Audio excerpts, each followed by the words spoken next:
TJ Smith, artist and graphic designer. I work in print, paintings, and photography. I'm very chameleon-like in a lot of ways. You know, the environment that I'm in, maybe the feeling that I'm having at that time that I want to create artwork sways, you know, what is being made. I'm hoping that when people engage with my work, they're leaving on a good note. You know, most of what I create is more on that positive note. I'm a very positive individual in general, so I think it just comes from me naturally. So, you know, hoping that people are coming away just more positive than general.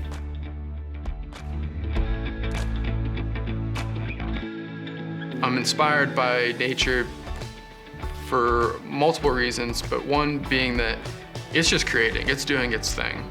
And there's beauty in that, in either the anomalies that happen, where, you know, you see leaves that are just kind of awkward, or stems of trees that are going in different ways, or the purity in a lot of things where you're like, how is that almost a perfect circle? You know, that's unusual in nature. So I'm inspired by, you know, the ways that it's just doing its thing and creating, you know, masterpieces. And it also acts as a great refresher to me, you know, being a little bit more on the computer side and being, you know, on the artistic side where you're just kind of indoors maybe, or behind a screen or something like that. It's great to be able to go out into the wild, and maybe I'm thinking about a piece of work that I'm, you know, involved in, but I'm also distracted and my mind is open and I'm just watching the birds fly or smelling the flowers or just watching the sunset, and it's a great cleansing of, you know, the creative palette in that way. So it's something that it's constantly back and forth of, I'm either spending too much time doing creative stuff and I just need to go out and climb or hike or camp or raft or whatever, or, you know, I am in that healthy, harmonious balance of it all.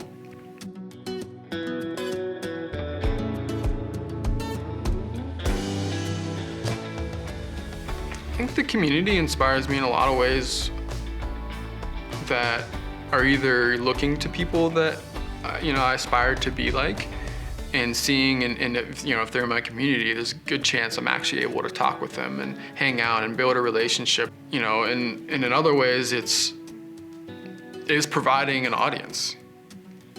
You can make the most beautiful piece of work, but if no one sees it, you know, maybe you want that, but I don't. I want to engage with people. I want people to see it. I want them to have a feeling afterwards. I want them to ask me how I made it. I want them to, you know, engage with it in a way that they feel comfortable. And I think, you know, community, especially whenever you're involved in it and you can, you know, walk down the street and see 10 people and say hello, you know, you're able to have a sounding board that is to yourself comfortable. It's not strangers. It's not an environment where you're shy to share something because of what you might receive back, you know. Even if the feedback is, yeah, you can make this better, it's coming from a source that is trusted and an individual that, you know, I may be friends with, or at least know them enough that I appreciate their feedback.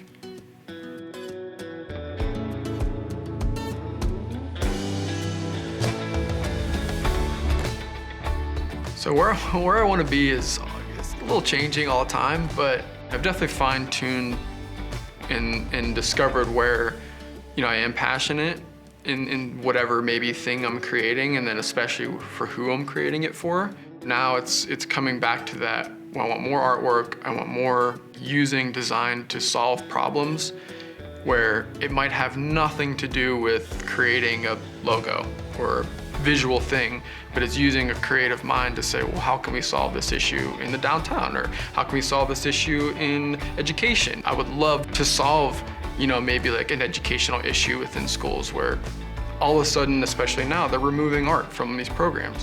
And I think it's just a detriment to youth and to people, because now all of a sudden they're not using that part of their brain. If you don't use that part of your brain, by the time you become an adult, you don't value it, and you probably won't use it at all. And then you get to your career and your boss is asking you for creative solutions and you don't know how to make them. You don't know how to go through the process to get to there because you were not taught it, because the school removed that from you. I would love to get to a point where I'm just being creative and I'm using that to solve problems, and I'm also using that to just make things too.